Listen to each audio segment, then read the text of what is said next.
tears, anger, confusion, and lack of connection. This is all what you stand to face if you bring poor communication and social skills to your relationships and interactions with others. So, what is the one social skill you need in order to create a guaranteed success rate of connection, warmth, understanding, and flow with those you interact with? Non-violent communication. Violent refers to communication you use that inflicts harm on yourself or others. Non-violent refers to socializing in a way where you have compassion guiding everything you do. But don't worry, non-violent communication isn't about instantly becoming a pacifist, because as you can see, there are there's a pigeon outside the window. There are 4 key aspects: observations, feelings, needs, and requests. All in all, non-violent communication is about where you choose to put your attention when you're socializing with other people. In the observational stage, this is the actions of others that you observe. That then goes into your feelings, which is about how you feel based on what you've observed. That then highlights your needs, which create your feelings. And then the requests you make of other people are the concrete actions you want other people to do. So there's going to be a few segments in this video with the hopes that you end the video with the full understanding of how to practice non-violent communication. But more specifically, what we're going to cover is 2 things. Number 1, we're going to cover how to express honesty through the 4 components we mentioned in that framework a second ago. And then 2, we're going to cover how to receive other people empathically through the 4 components. Because our 2 favourite words throughout this whole video are going to be feelings and needs. Because your inability to correctly interpret and receive the feelings and needs of other people, and to express your own feelings and needs to other people in an appropriate manner, is all what is contributing to you miscommunicating with other people and not fostering a foundation of understanding in your relationships, as I've learned the hard way. And for some of you rolling your eyes at, oh, we have to listen to feelings and needs. Yes. I hate to say it, but yes. These things are very important. But before we cover the how-tos, I want to briefly introduce you to the 3 horsemen of the poor communication apocalypse. Otherwise known as life-alienating communication, there are three things that happen in our day-to-day conversations that thwart our ability to connect with other people. Main one, moralistic judgments. This is where you determine who is what. For example, you're stupid or you're mean. You're throwing a label onto other people, which is very spiritually aggressive. But the main thing that we're going to cover in terms of this is your analysis of other people in the form of judgments is just an expression of your unmet needs or values. Not getting too philosophical early on. Number 2, denial of responsibility. For example, you make me feel this, or you make me feel that. This is where you attribute the cause of your emotions or your actions to external things. To give you a little example, because we're going to deep dive into this in a few segments time. You disappointed me by not coming over yesterday. That shows that this person isn't taking responsibility for how they feel. So we're going to cover how you can change a life-alienating message such as this into a more life-fostering communication message such as, I felt disappointed when you didn't come over because I wanted to talk over some things that were bothering me. You can see this person has clearly taken responsibility for how they feel because they followed up how they feel with their need. Finally, demands. This is the bane of my existence because although I love my family very much, not a lot of them understand non-violent communication, so a lot of their requests aren't requests, they're demands. And what I mean by this is, hold on, we'll get into this later on. But the main thing to note is you can't make anyone do anything that they don't want to do. For example, subscribe and like the video. Probably ignited some resistance within you. I hate when YouTubers say that, so yeah, that's one example. If you did like and subscribe though, I appreciate you. Moving on. I know that was brief, but don't worry, we're going to get into all of this in a deeper level in a few minutes. But first of all, let's begin the first how-to segment of non-violent communication. Number 1, observe without evaluating. Remember at the beginning when we covered the framework, your observations are of other people and things happening in the external environment. As Krishnamurti said, a famous Indian philosopher, observing without evaluating is the highest form of intelligence. Just to give you two buzz examples, Doug procrastinates. Doug studies for exams the night before. This is scary. I feel afraid. Can you see how in these first examples, they are evaluations of your external environment, whereas these are mere observations, which allow you to look at the facts of the situation.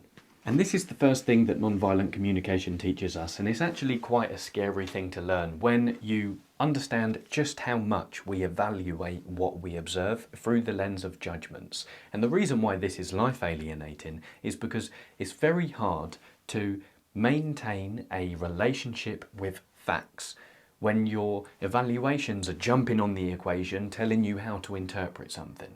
Okay, let's go one step deeper.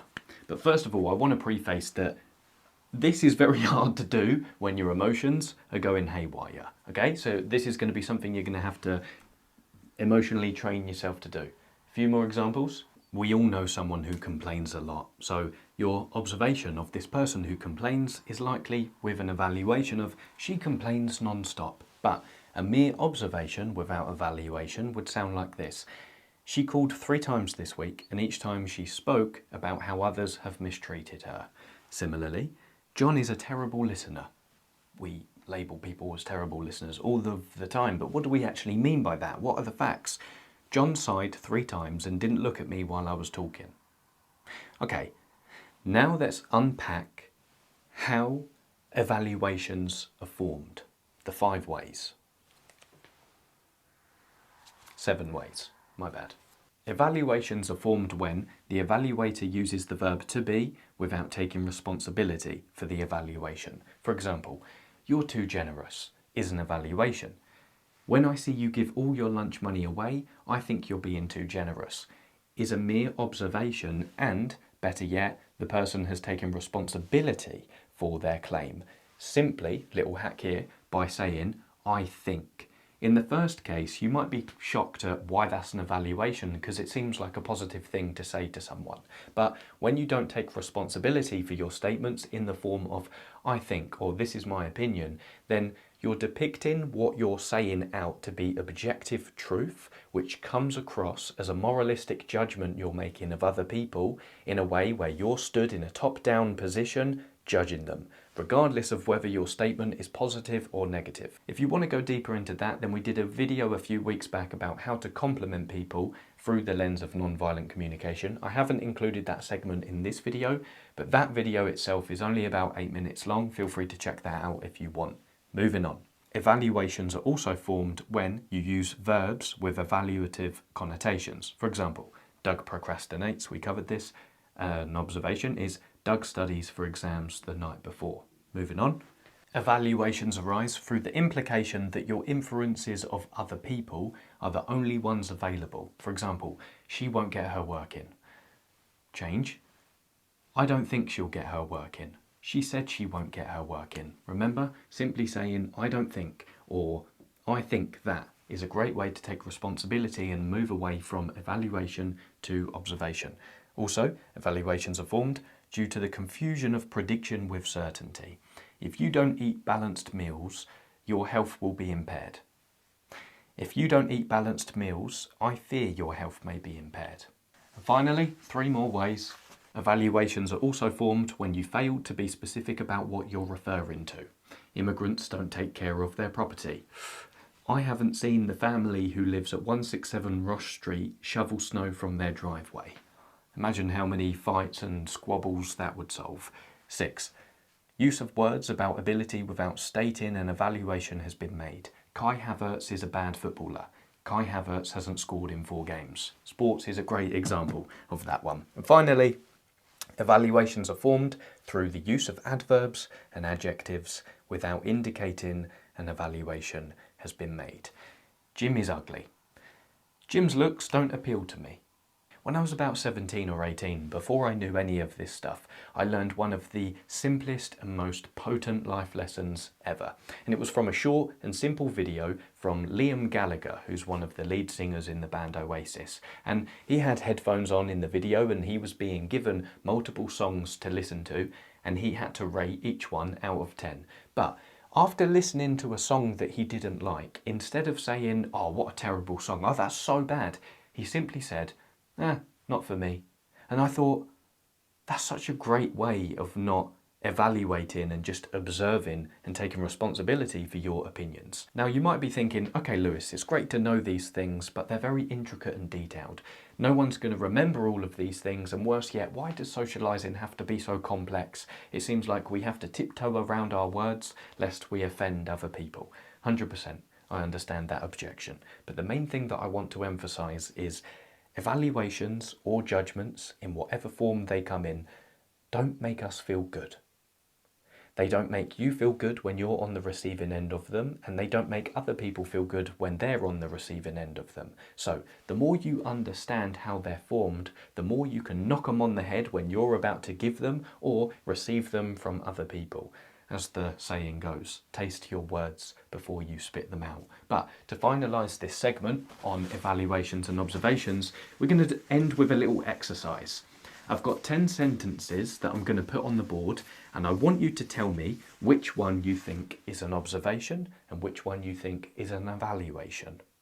All of this is from the book Nonviolent Communication, by the way, so let's go through them and say it out loud whether it's an observation or an evaluation. First one. John was angry with me yesterday for no reason.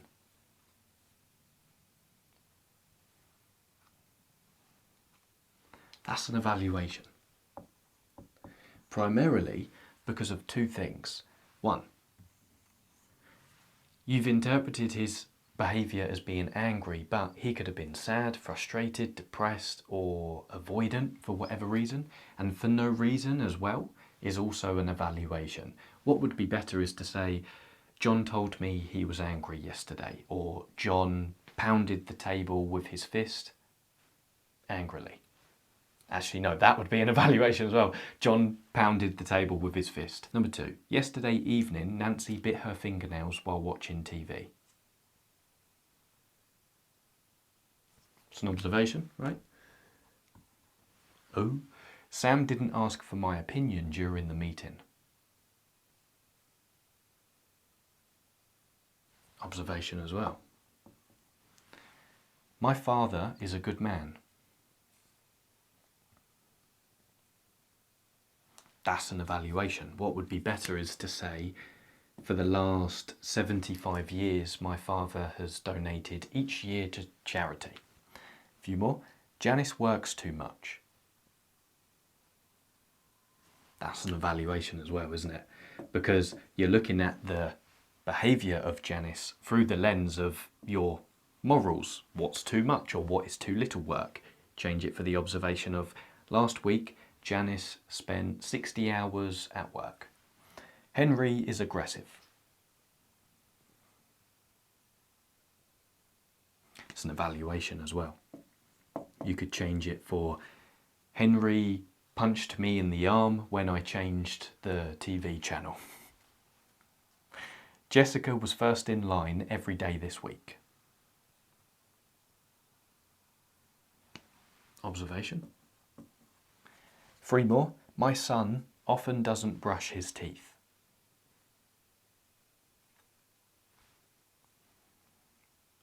That's an evaluation.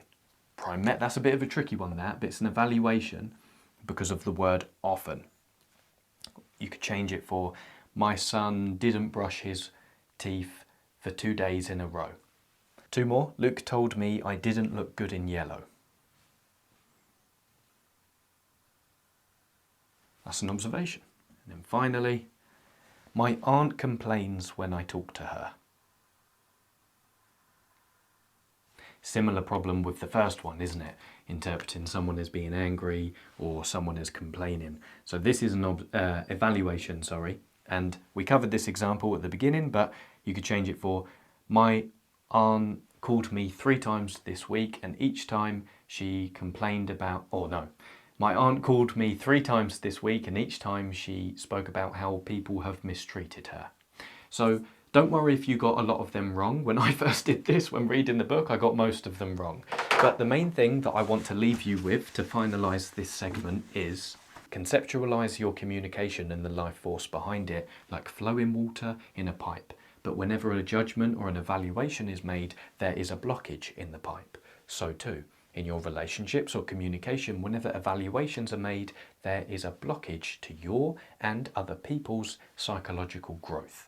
So, to tell whether something is an evaluation or an observation before you say it or while other people are saying it, ask yourself, is this the facts or is this my interpretation of the facts? If it's the facts, or as close as you can get to the facts, then it's an observation. If it's your or other people's interpretation of the facts, then it's an evaluation. So now moving away from the observational stage, and in order to communicate even better to other people, you now need to go into point number 2, which is decoupling your feelings from other people's actions.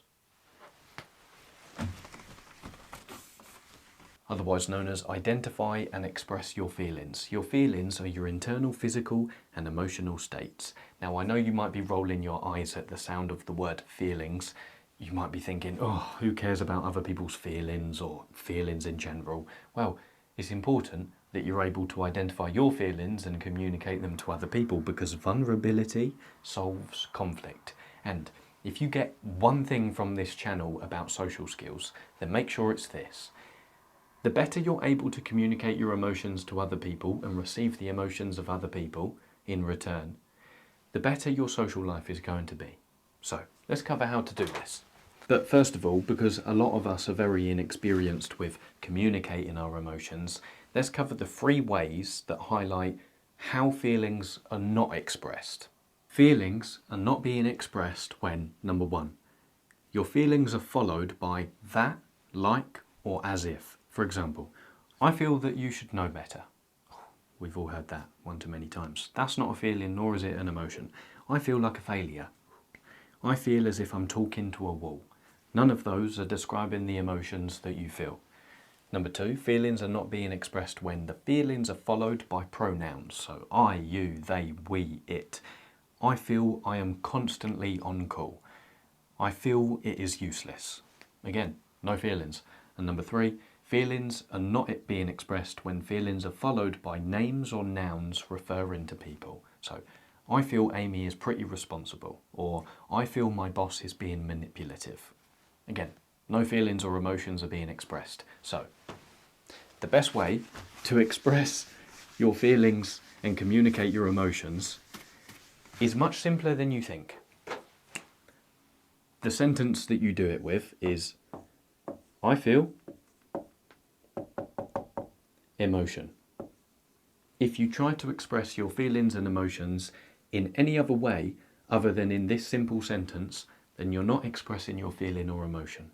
And what we said, the other way of saying that, is distinguishing between what you feel and other people's actions. Let me give you a quick example, or a quick few examples of this. I feel unimportant to the people I work with. I feel misunderstood. I feel ignored.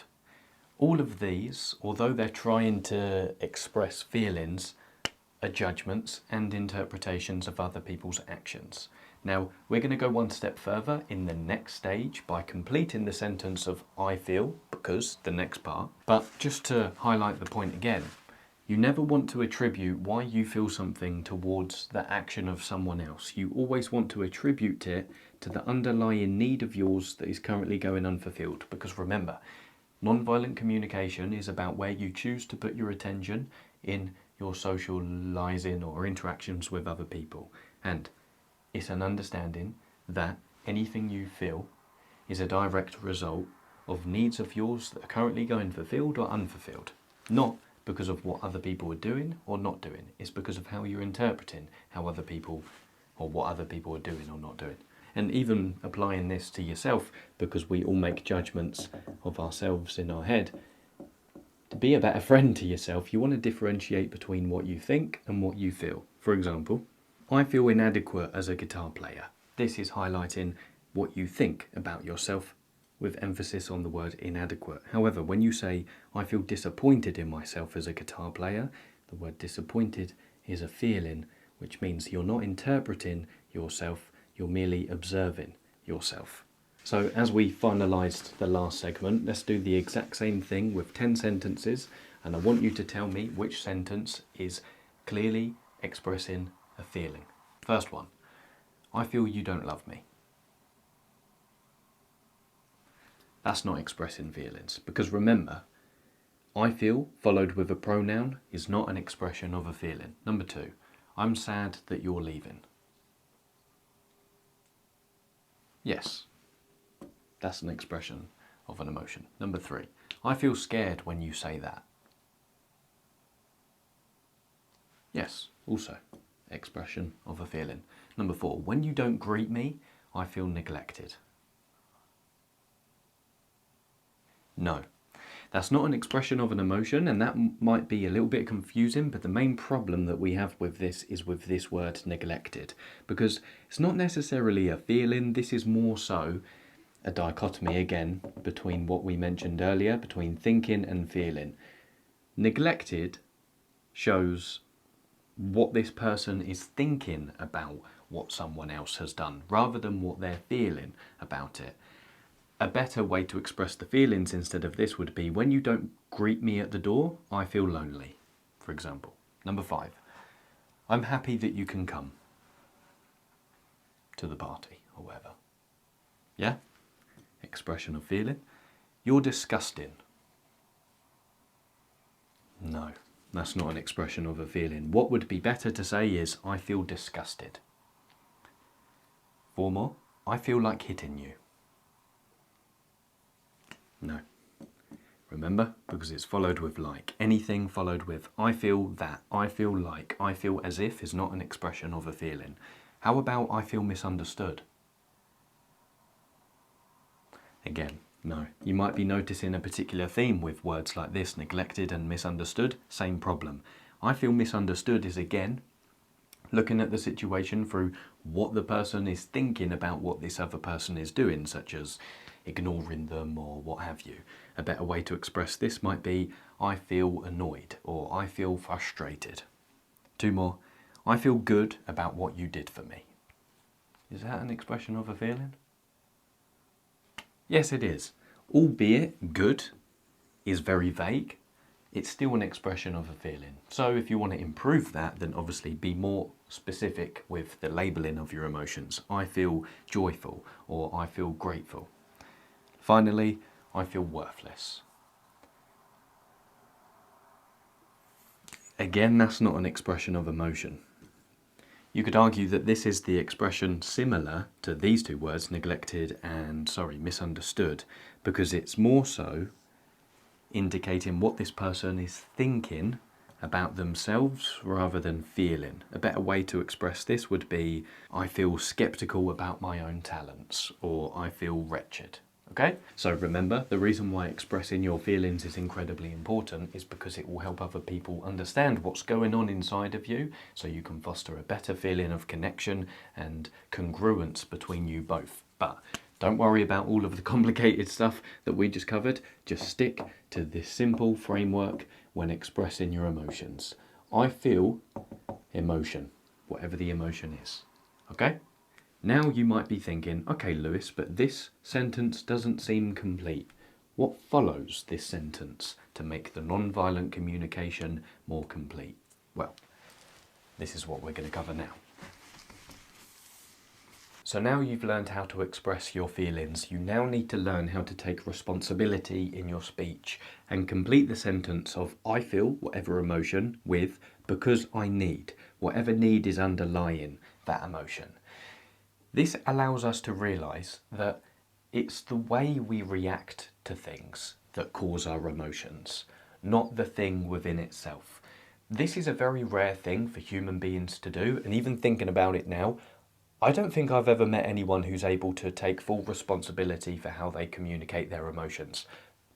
Newsflash, it's because we're not taught any of this stuff in school. To give you two examples of someone not taking responsibility in their speech, consider, oh, he drives me insane, or you disappointed me.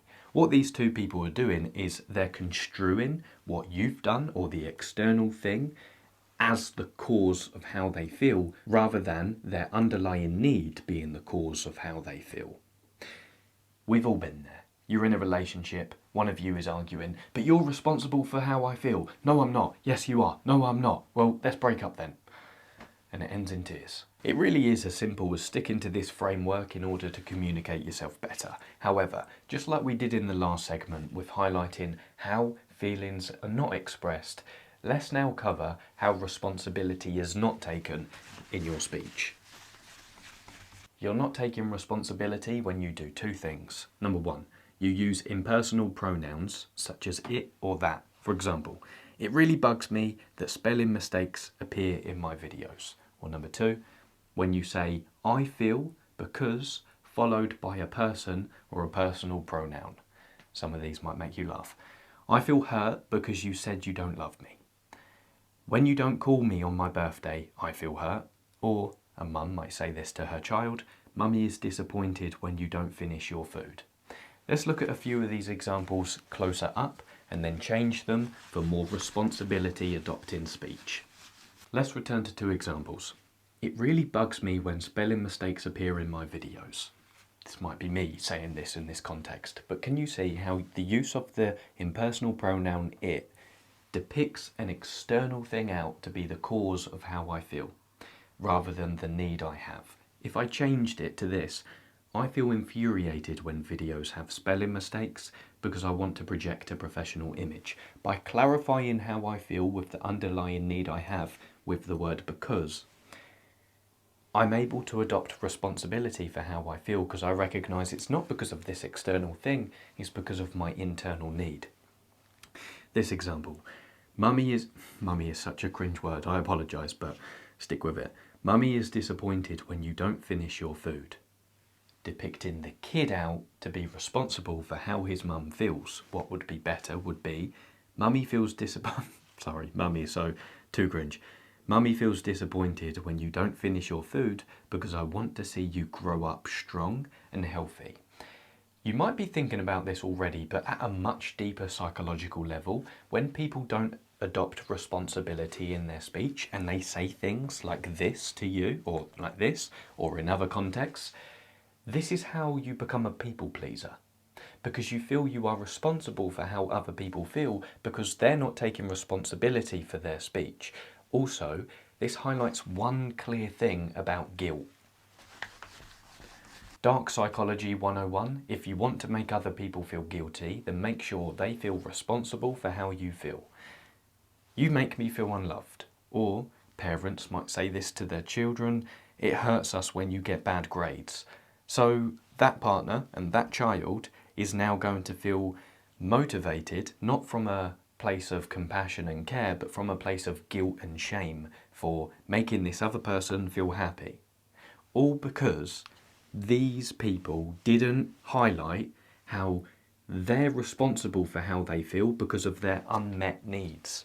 Let's say you're in a relationship with someone and they continue to use their speech in the form of, you make me feel this, you make me feel that, depicting you out to be responsible for how they feel. They are going to chip away at your self-confidence, create a dynamic where you're the people pleaser because you'll feel guilty enough to want to change how they feel, convincing yourself you're responsible for how they feel. And then what do we call that? We call that a toxic relationship. All because that person hasn't said, I feel because this is the unmet need that I have. It's blowing my mind the more we walk through this, just at how simple this is, but how many times I've been in a situation like this where it's a friendship or a romantic relationship, and I've just thought, I really felt responsible for how that person felt, and I've done this as well, which created a very toxic dynamic which could have easily been solved with, because this is my unmet need. But if we were to take this one step further, and as Marshall B. Rosenberg, the author of Nonviolent Communication, highlights, when you start to adopt more responsibility in your speech, there are 3 stages you go through in any relationship you're involved in. The first stage is emotional slavery, and this is where you're in that self-sacrificing, people-pleasing stage of your relationships where you're altering everything you do in order to make other people happy is a very emotionally enslaving place to be. But then you start to learn a little bit about how responsibility plays out in the communication between yourself and others, and then you enter the obnoxious stage. This is where you start to become quite resentful and angry, reflecting back on all of those moments you were people-pleasing, and you start to feel maybe even manipulated by other people because of how they were not taking responsibility in their speech. Finally, in this stage, you've learned how to stop being responsible for, but you haven't learned how to be responsible to other people in a way that isn't emotionally enslaving. In a general sense, I would say I'm in this stage in a lot of relationships in my life, because it's a tricky thing with learning things like this through the lens of social dynamics. I would say it's very much like learning evolutionary psychology. It gets darker before it gets brighter. This is a tricky stage to be because you feel quite entitled to be angry at all of those moments where you're like, wait, that person was actually unconsciously manipulating me through guilt, and that was a horrible feeling. But then, as you start to learn more, you enter into the final stage, which is emotional liberation. This is where you fully implement responsibility for your own feelings, and you start to interpret and receive the needs of other people in a way that is compassionate, caring, and not driven by guilt, shame, or judgment. So, you know the deal now. Let's finalise this segment with 10 sentences, and with each sentence I want you to tell me whether that person is adopting responsibility or not. First sentence: you irritate me when you leave documents on the conference room floor. No. No responsibility taken there. What would be better is to say, I feel irritated when you leave documents on the conference room floor because I want to keep our documents safe. Second of all, I feel angry when you say that because I'm wanting respect and I hear your words as an insult. That is a great example of taking responsibility. Using the framework, I feel, because. Third of all, I feel frustrated when you come in late. Incomplete, isn't it? What would be better is I feel frustrated when you come in late because I need to be able to rely on your punctuality. I'm sad you won't be coming to dinner because I was hoping we could spend some time together. Another great example of responsibility being taken for how they feel. Next one, I feel disappointed because you said you'd do it, but you didn't. No responsibility taken. It's not complete. What would be better is, I feel disappointed because you said you'd do it, but you didn't, and I need to be able to rely on your word.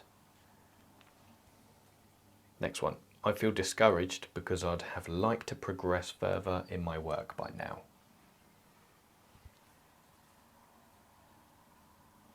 Yeah. Little things people say sometimes hurts me. No responsibility. It's not complete. What would be better is, little things people say sometimes hurt me because I want to feel valued rather than criticised. 3 more. I feel happy that you received that reward or award. Again, no. Better. I feel happy that you received that award because I want you to be rewarded for all of the hard work that you put in. 2 more. I feel scared when you raise your voice. No responsibility. What would be better is, I feel scared when you raise your voice because it gives me the impression that we're in danger and I need to feel that we're all safe. Lastly, I'm glad you gave me a lift because I needed to get back home in time. Yes, responsibility taken. So, remember, the easiest way to express responsibility is, you've seen it before, the burning bush. I feel emotion because of your underlying need. And remember, it's how you interpret external events that makes you feel a certain way, not the event in and of itself. But now you might be thinking, okay, Lewis, this is great, because from a personal point of view, I now understand how to take responsibility for my speech and my feelings. But 99% of people who I'm going to talk to or get into a relationship with won't have this skill, and I can't be bothered to teach them how to do it. So does that mean that most people who I speak to, I'm just going to have to put up with being annoying because they don't take responsibility? The answer is yes. But there's a way to overcome this. So this is what we're going to focus on now, and we're going to look at it through the lens of how to never take what someone does or says personally ever again. The one surefire way to never take anything that anyone does personally again is to always look at what other people say and do through the lens of unmet needs. Through the quote of Marshall B. Rosenberg, listen to what people are needing rather than what they're thinking. Remember at the beginning of the video when we said that non-violent communication is about where you choose to put your attention in your interactions and how you enter your social arenas away from the lens of judgment and into the lens of compassion. This word compassion is how you never take anything personally again, because no matter what someone does to you, whether they're angry with you or they're barraging you with abuse, you can sit there with the full awareness that this isn't about you. The way other people are acting is because of their unmet, deeper psychological needs. Whether it's two gang members fighting on the street, it's because they both have the need for safety or retribution. Whether it's on a global scale and two countries are at war, it's because a few people have felt the need for domination and, again, safety and security. Judgment in any form of other people is, at the heart of it, an inability to tap into the vulnerability of thinking about what this person might be needing, which, when you do so, naturally sparks compassion within you for this person, rather than fear, hatred, or annoyance. To give you quite an extreme example, there was a Dutch author who, while she was subjected to a German concentration camp, wrote this in her diary. She's called Etty Hillesum. She said, "I'm not easily frightened. Not because I am brave, but because I know that I am dealing with human beings, and that I must try as hard as I can to understand everything that anyone ever does." And that was the real import this morning. Not that a disgruntled young Gestapo officer yelled at me, but that I felt no indignation, rather a real compassion, and would have liked to have asked, "Did you have a very unhappy childhood? Has your girlfriend let you down?" Yes, he looked harassed and driven, sullen and weak. I should have liked to start treating him there and then, for I know that pitiful young men like that are dangerous as soon as they let loose on mankind. So that's the question to ask yourself in response to someone's behaviour. What is the unmet need this person is trying to fulfil? But seeing as we're on this topic of dealing with difficult messages and conflict, let's go 2 steps further by highlighting further how to deal with conflict and how to express anger. Okay, when you receive a negative message from someone else, usually in the context of conflict, there are 4 things that you can do. You can blame yourself, you can blame others, you can sense your own feelings and needs, or you can sense other people's feelings and needs. But there's one thing I would like to explain about anger that I learned from the book Nonviolent Communication, that when I read it, I couldn't unread it.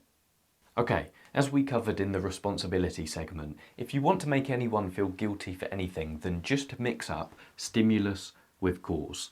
And this is what anger does as well, because it creates this self-fulfilling prophecy where you convince yourself that you are angry because of something in your external environment, an event or something that someone is doing. But anger is a perception problem.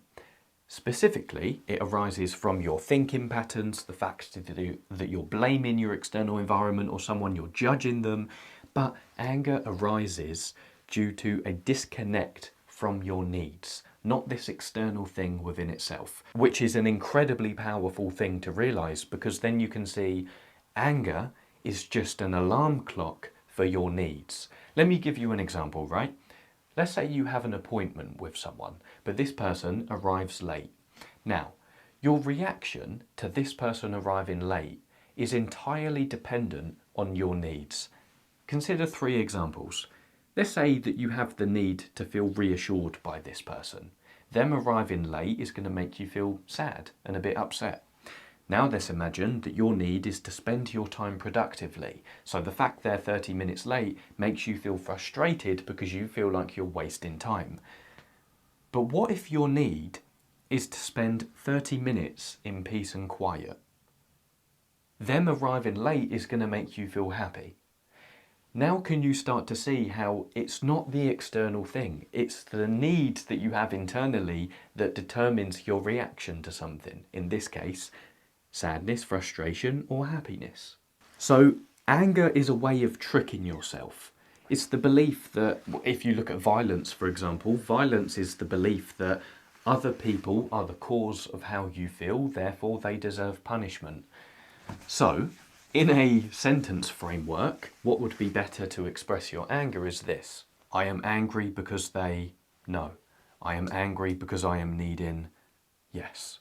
Anger is a devilish way of tricking yourself. So, let's go deeper. How to express anger much better. Because it's very easy to talk about anger when we're not feeling angry, but when you're in the grip of anger, 1, stop and breathe. 2, identify your judgmental thoughts. 3, connect with your needs. 4, express your feelings and unmet needs. Other people are such a... No. What am I not getting? Yes. But if you want even more procedural steps to solve conflict, then here are 5. The 5 ways to solve conflict. Because what you want when you're engaging in conflict is you want to project a hologramic image in your mind and together of, okay, what is the best outcome in this situation, which is likely going to be both of our needs get met and we maintain our respect for each other and our dignity. To solve conflict, number 1, express your own needs through the framework of what we've been covering in this video. I know we still have the request part to come, but hold tight for that. Number 2, search for the real needs of this other person. If they are angrily criticising, blaming or judging you, always search for the unmet needs below what they are saying. Question them. How come you feel this way? Would you mind letting me know a little bit about how that makes you feel and why you feel that way? What are the unmet needs of yours currently connected to those feelings? Help them. Number 3, provide as much empathy as possible to hear each other's needs. This is important to establish empathy because you're both getting on each other's side, where you're showing willingness to understand each other rather than be at each other's throats. Number 4, verify that you both recognise each other's needs. This is important, again, to demonstrate that element of understanding. And finally, propose ways to solve the conflict, framing it in positive language. Now, when it comes to this last part, you want to do so in a way that doesn't imply wrongness. For example, simply prefacing what you want someone to do by "would you be willing to" is a great way to reduce defensiveness, rather than, okay, well, instead of being an idiot all of the time, how about we do this? You know, framing it in a way that implies blame. Also, request things that can be seen on camera. Don't say things like, I want you to understand me. Say, I would like you to summarise what I've just said so I can check that you understand it. To move yourself away from potentially punishing this person and to foster more motivating change, you might want to ask, what do I want this person to do and what do I want their reasons to be for doing it? Ultimately, you want to get out of scarcity thinking, which is survival mode of just thinking about your needs and understanding that when you're in conflict, there are multiple needs of 2 people that need to be met. Okay, I know we didn't go into too much detail about conflict resolution there, mainly because I've got a whole module dedicated to it in the upcoming social skills course, and I've got plenty of little videos that are going to be coming up, upcoming about it soon. So, stay tuned for them, but now let's go back to the main point of nonviolent communication and cover point number 4, how to connect your feelings to needs. So, as we've highlighted a few times, your feelings arise due to your met or unmet needs. Now, the reason it's important to connect your feelings to your needs in the framework of I feel because is primarily because when you're able to highlight what needs you have, you're able to give other people the opportunity to empathise with you more, because human needs are human needs, which means they are universal. For example, the needs for autonomy, celebration, interdependence, play, spiritual connection, and physical nurturance. We all have the same needs. So by interpreting everything, and yes, I mean everything that other people do in terms of needs, you're able to give yourself an immense social understanding of other people and yourself, enabling you to never take anything personally. However, it's important to differentiate between what a request is and what a need is, because the main thing to know about needs is they don't outwardly request any action to be taken on them. To give you an example, anything that requires action to be taken is not a need. It is a request, a solution, a demand, or a want. For example, I need to leave the relationship is not a need. That's a request of action. I need to feel understood is a need. You see how there's not necessarily an outward request of action with the need, but in this case there is, because it is a request. So the one surefire way to figure out what need is connected to your feelings is to do this. 1, of course, you make your observation. 2, you figure out what you feel in relation to that observation, but then you ask this question: what need is this emotion that I feel trying to highlight to me? Because your emotions are nothing more than the middlemen between your needs and you. But I know that your emotional and needs vocabulary isn't as big as it could be at the moment, just like mine wasn't when I started learning about this. So the pinned comment of this video will be an encapsulation of the most common emotions and need words that you can learn and reference. But remember, always stick to the framework. I feel emotion because I need this. Anything that people say, as we've covered, is an expression of a met or an unmet need. But if you communicate this unmet need in a way which is judgmental or attacking of the other person, other people are going to hear it as a judgment, and they're going to shut off, and they're going to close down, and they're not going to help you meet your need. For example, you don't understand me. Okay, this person has the need to be understood, but the way they've delivered it is in a way of self-attack. Change it. Framework. I feel disheartened when we shout at each other because I want my points to be taken seriously. Second of all, you love your work more than me. Again, that's going to be heard as a judgment, so the person will shut down. I feel sad when we don't spend Saturdays together because I value our bond. The more you communicate your needs to other people, the higher your chances of them getting met. Okay, you're doing very well so far. I know this has been a very long video, but there is only 2 or 3 more things that we're going to cover before we finalise. And the next thing is going to be something I described as being the bane of my existence at the beginning of this video. How to make better requests. The 4th element of communicating through non-violent communication is make specific requests.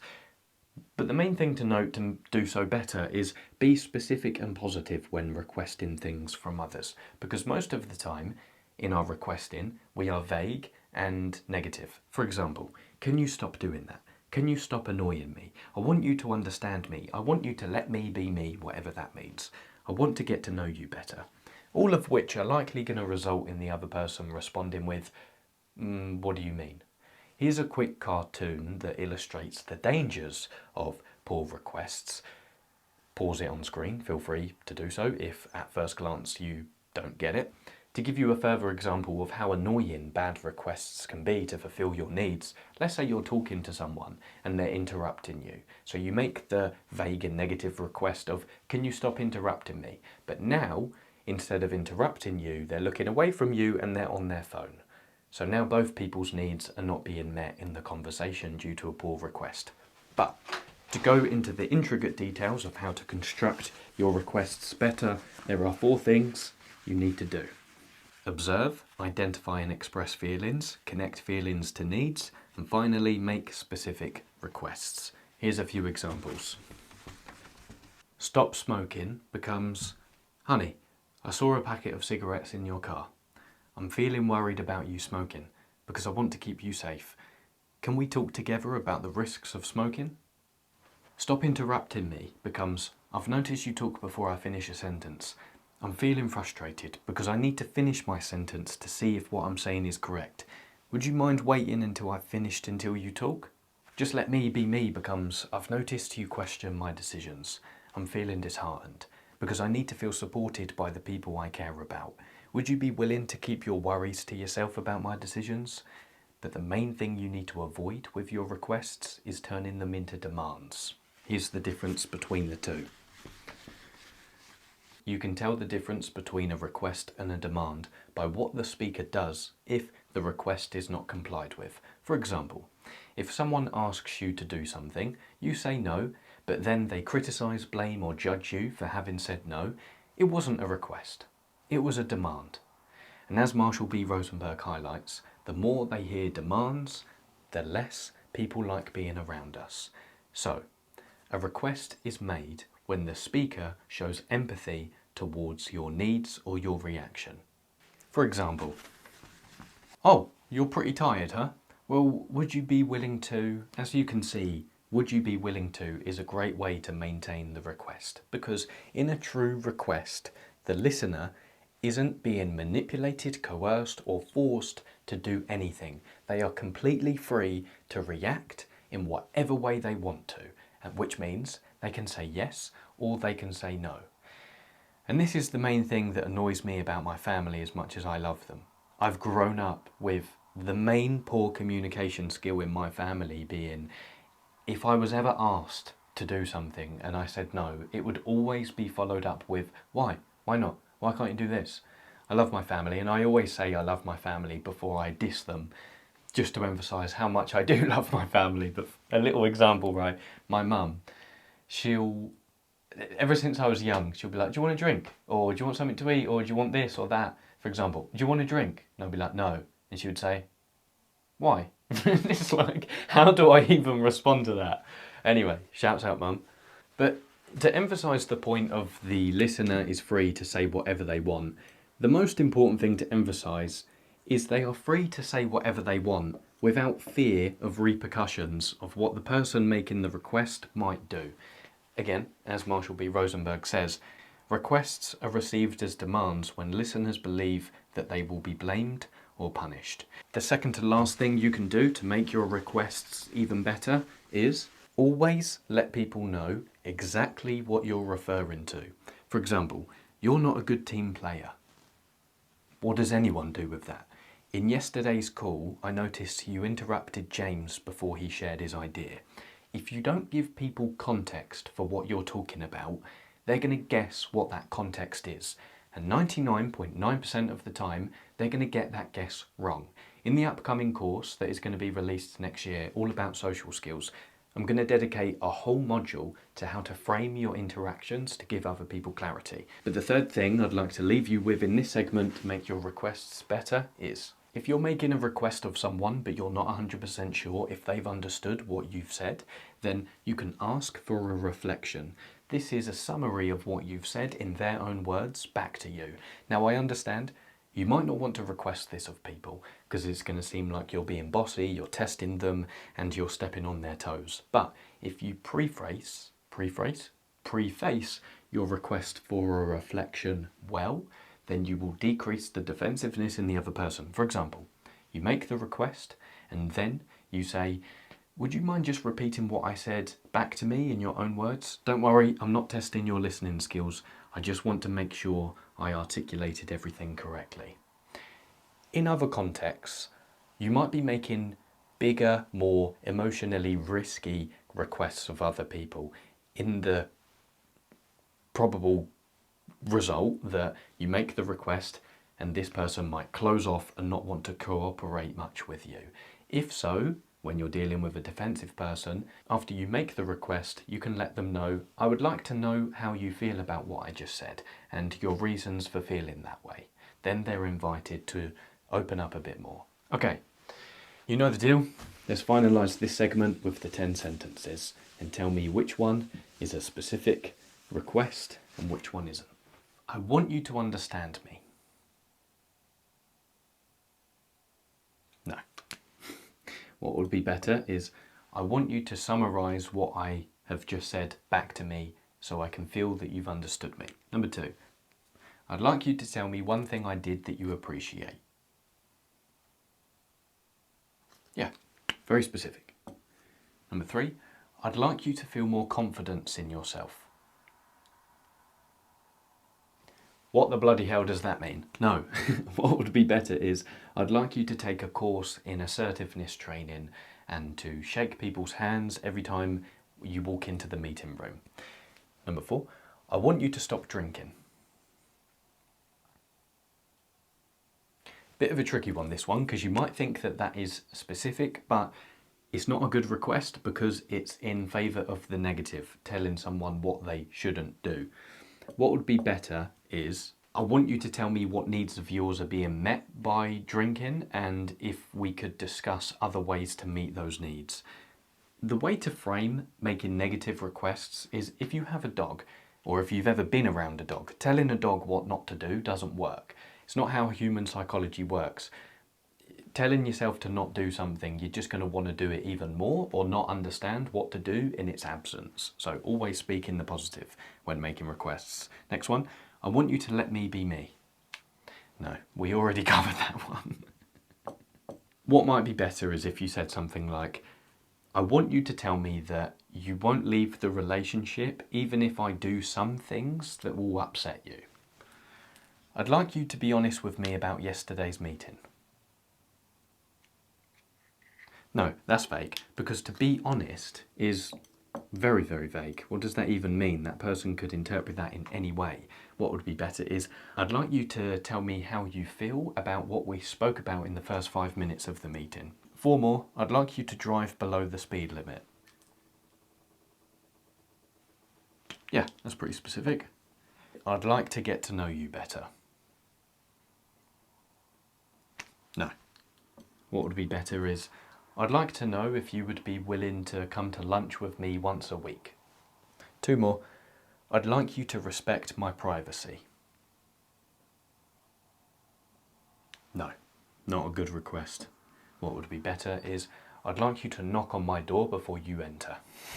Finally, I'd like you to cook more. No, that's not specific enough. A better option might be, I'd like you to cook every Monday. Okay, we've reached a video checkpoint. We have covered what you need to do in order to express yourself to other people. Now we're going to finalise this video with the last half of covering how to receive other people through the lens of empathy. Because as great as it is to be able to express yourself better, relationships take 2 to tango. So, before we get into the ins and outs of empathy, let's quickly highlight the 10 things that most people commonly do in conversations and relationships that signal a lack of empathy. 1. Advising. I think you should. 2. One-upping. That's nothing. Wait until you hear this. Educating. This could be positive if you just... Consoling. You did the best you could. It's not your fault. Otherwise known as reassuring. Storytelling. Oh yeah, that reminds me of when... Shutting down. Cheer up. Come on. It's not that bad. Sympathising. Oh, you poor thing. Interrogating. When did this begin? Explaining. I would have called but... And lastly, correcting. That's not how it happened. Now, I made a video that you might have seen called the 12 Toxic Things You Do in Conversations, which got a lot of heat because mainly people were objecting that what are we meant to do in conversations then if we can't do any of these? Are we just meant to be robots? So now let's highlight what empathy is and how to express it without being a robot. Cheat code, by the way, if you just don't do any of these, then you're going to be empathic by default. But anyway. Empathy is all about emptying your mind when you're listening to someone else and listening to them with your whole being. It's a way to avoid giving advice, consoling other people, reassuring them, or instantly trying to fix the problems that they bring to the conversation. It's also a respectful understanding that people know themselves the best, and most of the time all they need is someone to act as a soundboard for what they're saying. Empathy on steroids can also involve tapping into the psychological nuances of what someone is saying, and especially when you understand everything we've covered so far in terms of NVC, you start to understand that there are deeper psychological meanings below the surface level statements that people are saying. Now, this isn't to psychoanalyze people, it's just to use the framework we've covered of understanding what people's feelings are and what needs are attributed to this person's feelings. To give you an example, when you start listening to people empathically and tap into the underlying needs, you can take someone's surface level statement of "I hate my job" to understand what they're feeling and what need is connected to that feeling. For example, they might genuinely mean, "I feel empty at work because I need recognition when I do a good job."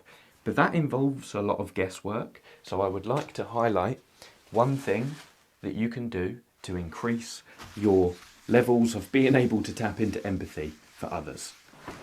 The technique is called paraphrasing. We mentioned it a little bit in a segment ago, but let's take the example of someone has come to you with quite psychologically and emotionally hot material. Maybe they're a bit annoyed or upset or feeling a certain way about something that you've done.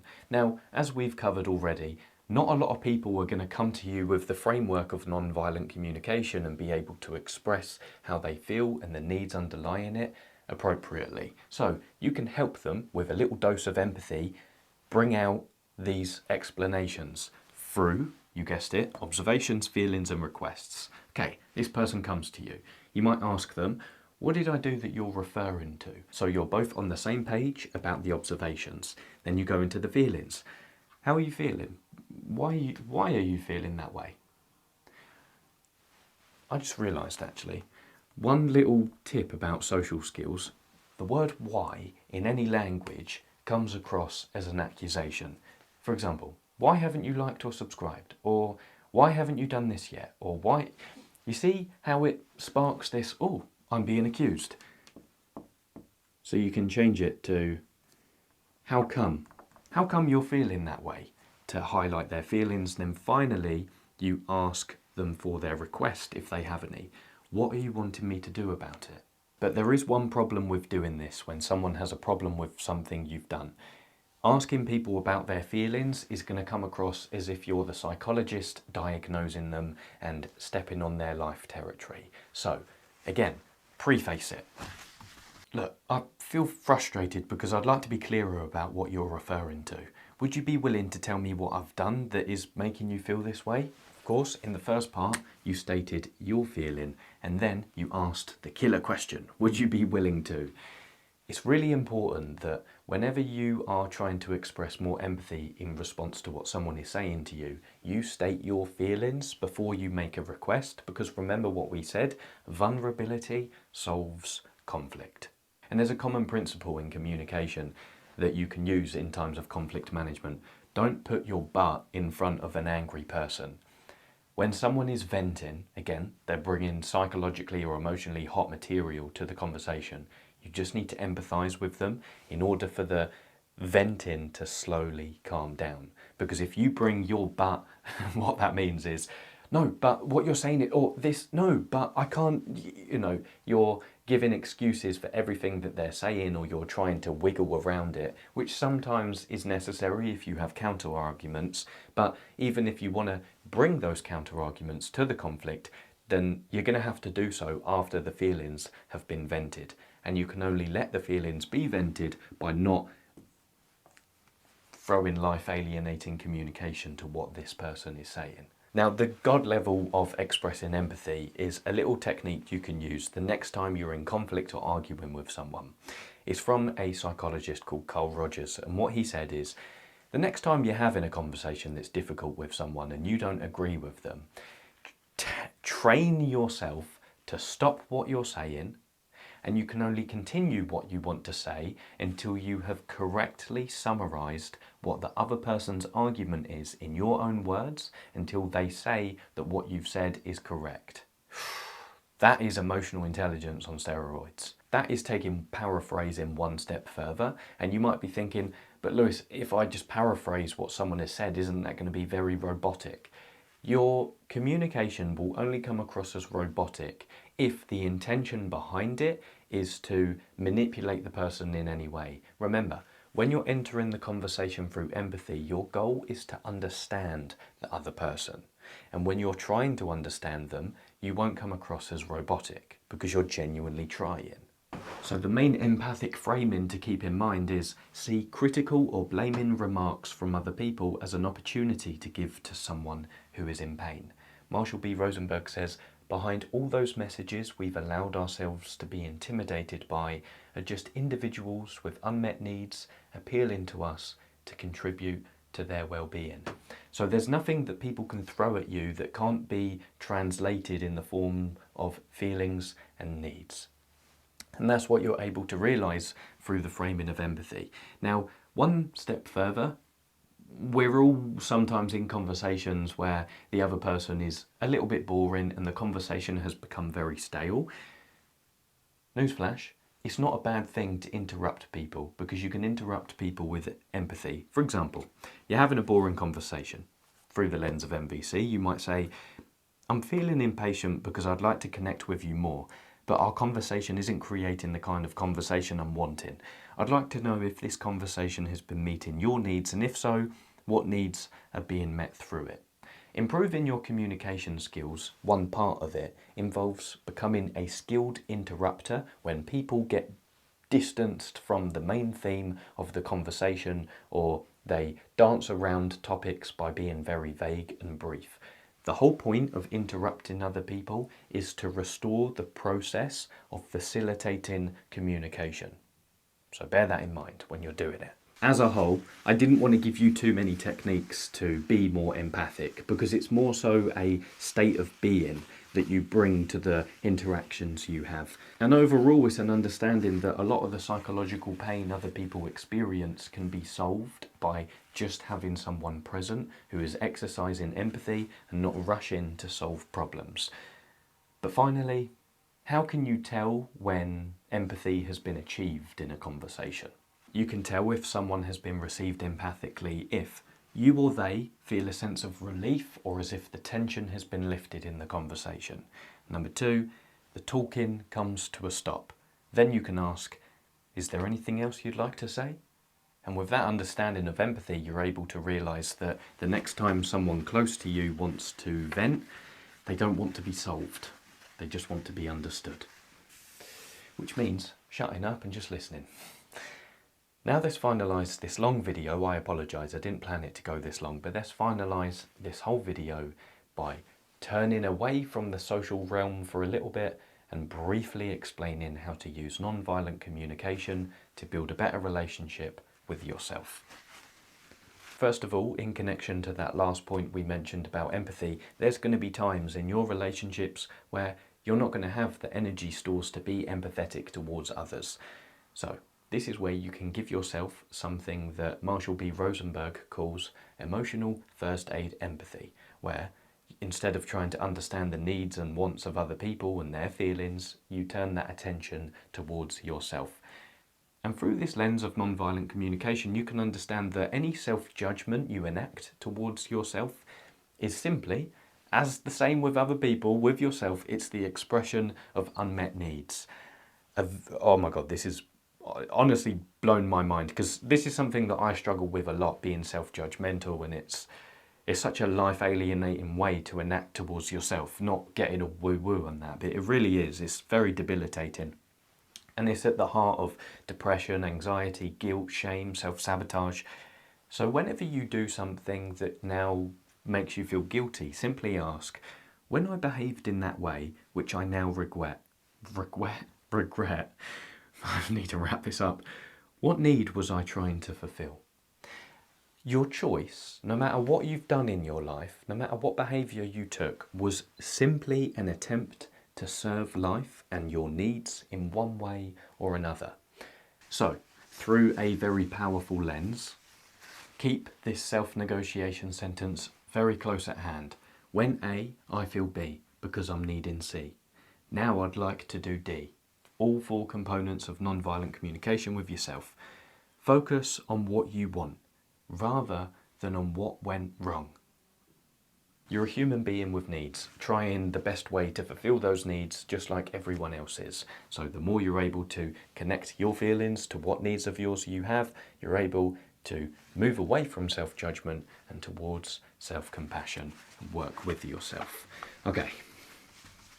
That is the end of the video. I don't want to eat up into more of your time by giving you a big summary, so just remember, non-violent communication is about your observations, feelings, needs and requests, how you express those empathically and compassionately towards others and receive all of those things from others in return.